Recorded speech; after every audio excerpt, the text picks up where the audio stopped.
paz do Senhor! Tudo bem com vocês? Eu espero que sim! Que bom estar com vocês nesse café da manhã com Jesus e que eu venho compartilhar aquilo que Deus falou no meu coração. Quero pedir primeiramente a você que se inscreva, ative o sininho das notificações, deixe seu like, curta, compartilha, comenta, né? E juntos vamos semear a palavra de Deus. Você vai me ajudando porque essa mensagem vai ser entregue a mais pessoas quando você faz isso. Peço que faça agora, para que você não venha se esquecer. Eu quero compartilhar com vocês hoje Lucas 24, que fala da ressurreição, né? A ressurreição de Jesus. Essa palavra também é colocada também lá em Mateus 28, do 1 ao 10, e Marcos 16, do 1 ao 8, e João também, o apóstolo João, fala também lá no capítulo 20, do 1 ao 9, né? E o capítulo vai dizer assim: no primeiro dia da semana, de manhã bem cedo, as mulheres levaram ao sepulcro as especiarias aromáticas que haviam preparado. Encontraram removida a pedra do sepulcro, mas quando entraram não encontraram o corpo do Senhor Jesus. Ficaram perplexas, sem saber o que fazer. De repente, dois homens com roupa que brilhavam como a luz do sol se colocaram ao lado delas. Amedrontadas, as mulheres baixaram o rosto para o chão e os homens lhe disseram: por que vocês estão procurando entre os mortos aquele que vive? Ele não está aqui, ressuscitou. Lembre-se do que ele disse quando ainda estava com vocês na Galileia. É necessário que o Filho do Homem seja entregue nas mãos de homens pecadores, seja crucificado, ressuscite no terceiro dia. Então se lembraram das palavras de Jesus. Quando voltaram do sepulcro, elas contaram todas estas coisas aos 12 e a todos os outros. As que contaram estas coisas aos apóstolos foram Maria Madalena, Joana e Maria, mãe de Tiago, e aos outros que estavam com ela. Mas eles não acreditaram nas mulheres. As palavras delas lhe pareciam loucura. Pedro, todavia, levantou-se e correu ao sepulcro. Abaixando-se, viu as faixas de linho, mas nada, afastou-se e voltou admirado com o que acontecera. Versículo 13 fala: no caminho de Emaús. Naquele mesmo dia, dois deles estavam indo para um povoado chamado Emaús, a 11 quilômetros de Jerusalém. No caminho, conversavam a respeito de tudo o que havia acontecido. Enquanto conversavam e discutiam, o próprio Jesus se aproximou e começou a caminhar com eles. E vai dizer assim também: mas os olhos, versículo 16, foram impedidos de reconhecê-lo. E ele lhes perguntou, né? Sobre o que vocês estão discutindo enquanto caminham? Eles pararam com o rosto entristecidos. Um deles, chamado Cleopas, perguntou-lhe: você é o único visitante de Jerusalém que não sabe das coisas que ali aconteceram neste dia? Que coisas? Perguntou ele. O que aconteceu com Jesus de Nazaré? Responderam eles. Ele era um profeta, poderoso em palavras e em obras diante de Deus e todo o povo. Os chefes dos sacerdotes e as nossas autoridades o entregaram para ser condenado à morte e o crucificaram. E nós esperávamos que ele ia trazer a redenção a Israel. E hoje é o terceiro dia desde que tudo isso aconteceu. Algumas das mulheres entre nós nos deram um susto hoje. Foram de manhã bem cedo ao sepulcro e não acharam o corpo dele. Voltaram e nos contaram ter sido uma visão de anjos que disseram que está vivo. Alguns dos nossos companheiros foram ao sepulcro e encontraram tudo isso exatamente como as mulheres tinham dito, mas não o ouviram. E eles lhe disse: como vocês custam a entender, como demoram a crer em tudo que os profetas falaram? Não deveria o Cristo sofrer essas coisas para entrar na sua glória? E começando por Moisés e todos os profetas, explicou-lhes o que constava a respeito dele e em todas as Escrituras. E ao se aproximarem do povoado para o qual estavam indo, Jesus fez como quem ia mais adiante. Mas eles insistiram muito com ele: fique conosco, pois a noite já vem, e o dia já está quase findando. Então ele entrou para ficar com eles. Quando estava à mesa com eles, tomou o pão, deu graças, partiu-lhes e deu a eles. Então os olhos deles foram abertos e reconheceram ele. Ele desapareceu da vista deles. Perguntaram-lhes um ao outro: não estava queimando o nosso coração enquanto ele nos falava no caminho e nos impunha as Escrituras? Levantaram-se, voltaram imediatamente para Jerusalém. Ali encontraram os 11 e os que estavam com eles reunidos, que diziam: é verdade, o Senhor ressuscitou e apareceu a Simão.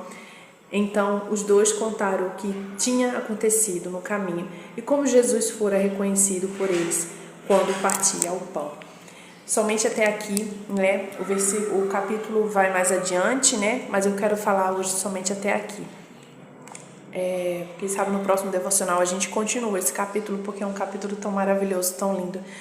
Mas o que eu quero falar hoje aqui com vocês, meditando nessa palavra, já faz uns 2 dias que eu medito nessa palavra, venho mastigando ela e tentando entender, diante também da situação que o nosso Brasil, de tudo que tem acontecido. E quando eu vejo esta palavra, ela muito me conforta e me alegra o coração. Aqui a palavra nos fala, né, no começo, que eles vão até o sepulcro, Jesus ressuscitou. E eles não estão entendendo nada. Como pode os discípulos ter andado com Jesus e tinha que se cumprir a palavra do Senhor, e eles estão ali, né, não entendendo, porque Jesus tinha morrido na cruz, mas se Jesus e os profetas já haviam dito que ele precisava, que era tudo isso era necessário acontecer, para que, né, fosse mostrada a glória de Deus, o poder do nosso Deus, que Jesus iria ressuscitar, né, e nos mostra aqui no caminho de Emaú 2 viajantes que estavam inconsoláveis, né? Nos fala um que não fala o nome e o outro fala que o nome dele é Cleopas, né? E eles dois estavam inconsolados, andando por aquele caminho, tristes por tudo aquilo que havia acontecido, né? E trazendo para os dias de hoje, essa palavra falou muito comigo, porque nós que tivemos agora as eleições, nós que votamos com o lado, né, com o nosso candidato de direita, né, a gente olha e vê, meu Deus, por que isso, Senhor? Né? Por que tudo isso acontecer? Mas diante desta palavra, eu sinto meu coração consolado, porque as Escrituras têm que se cumprir, né? A palavra de Deus, quando nós lemos, quando nós buscamos entender a palavra do Senhor, nós vemos que nos finais dos tempos as coisas vão apertar, né? As coisas vão estreitar, né? E vai ser para o povo de Deus mesmo, né? Mas para que toda palavra venha se cumprir, é necessário que tudo aconteça, né? A gente não entende os planos de Deus, mas os planos de Deus são perfeitos. Quando Jesus morreu naquela cruz, né, os discípulos ficaram tristes porque eles estavam andando com ele, estavam com ele, mas eles não compreenderam o que era o que tinha que se fazer aqui, a missão de Jesus era morrer naquela cruz. Para o mundo parecia que Jesus estava perdendo, mas não, Jesus estava morrendo por nós, salvando a nossa vida, né? O inimigo até pensou que estava vencendo por um momento, mas ao fim de tudo, ao terceiro dia, ele vive, ele ressuscitou, né? E está lá sentado no seu trono de glória, né? Ao lado do Pai, e nós estamos aqui hoje porque ele venceu a morte, venceu a cruz, e ele vive, e hoje ele vive. E é isso que fala na palavra, porque Jesus fala aqui, né? É necessário que o Filho do Homem seja entregue nas mãos dos homens, né? Que era dito naquele tempo que haveria de acontecer.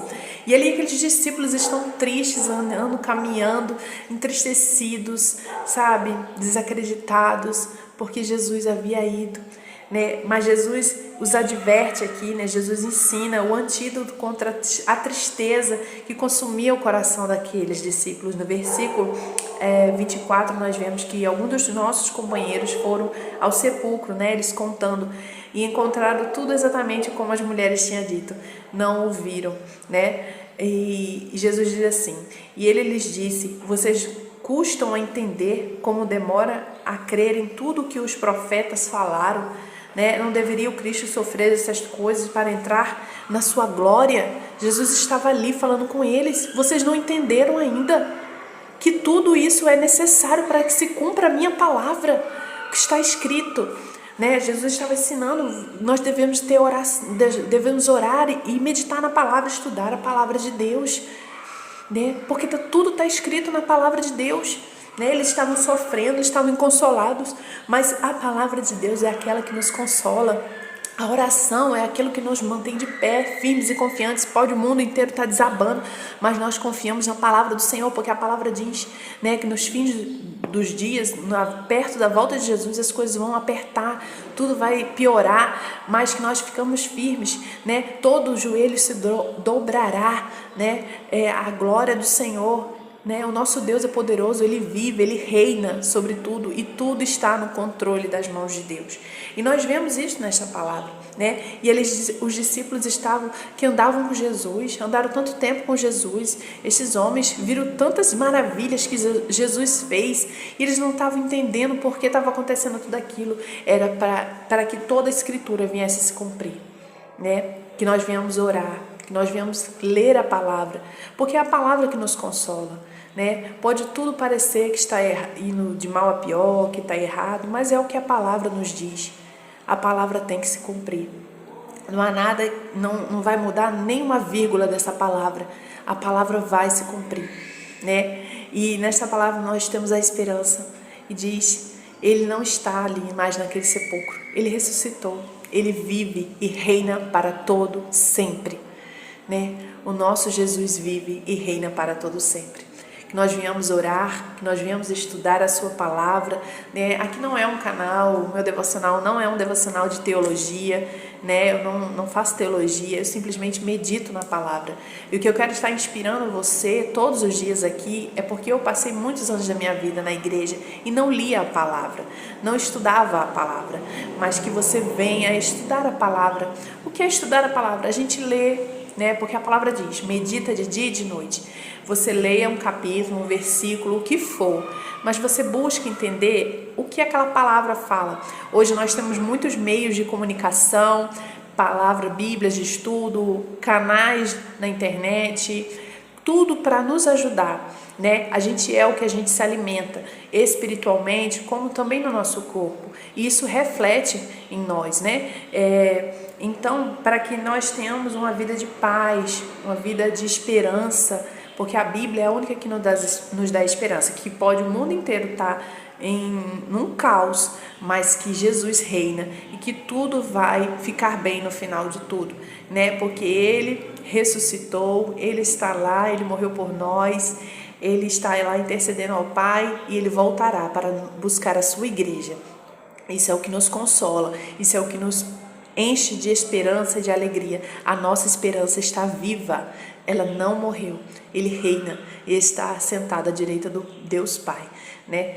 E diante desta palavra que consola os nossos corações, né? Que às vezes a gente não entende por que está acontecendo tudo isso, por que Deus está acontecendo, mas que nós venhamos meditar na palavra. A palavra de Deus tem que ser estudada, meditada e vai se cumprir. Tudo que está aqui nessa palavra vai se cumprir, né? Que nós possamos orar, porque a oração nos aproxima do nosso Pai, nos conforta, nos dá esperança, nos dá conforto e nos deixa mais fortalecidos a entender de que pode o mundo inteiro desabar, mas se a gente estiver firme com o Pai, na sua palavra, orando, confiante, lendo, meditando, né? Ele vai confortar os nossos corações, né? Jesus está lá reinando, mas Ele deixou o Espírito Santo de Deus conosco para estar, né, ao nosso lado, nosso amigo, nosso melhor amigo, o Consolador, né? Que nós viemos apresentar, que nós viemos orar, nós viemos continuar orando, clamando, né? Nós não vamos nos conformar com as coisas desse mundo, nós vamos orar, nós vamos clamar, né, por um mundo melhor, por tudo. A gente deve sempre clamar, porque a palavra diz que se o meu povo jejuar, orar, se converter, né, o Senhor vai nos atender. Então vamos continuar a orar, confiar, né? O nosso Rei vive para todos sempre, né? E essa palavra tem que se cumprir. A palavra de Deus está aqui, ela é vida, é viva, ela é instrução para o nosso caminho, ela que nos conforta, nos dá esperança, né? E ela que nos ajuda todos os dias, né? E nos traz a esperança, nos consola, né? A palavra de Deus é o nosso consolo e a oração. Amém? Eu espero que essa palavra tenha lhe abençoado, como abençoou demais o meu coração, acalmou meu coração, né? Os pensamentos que nós temos tido, angustiantes, incertezas, mas a palavra de Deus é certeza para os nossos corações. Que Deus abençoe, seja missionário, curta, compartilha, se inscreve no canal e deixa o teu like agora para que você não venha se esquecer. Amanhã eu volto, se meu Pai querido e amado assim permitir. Deus abençoe.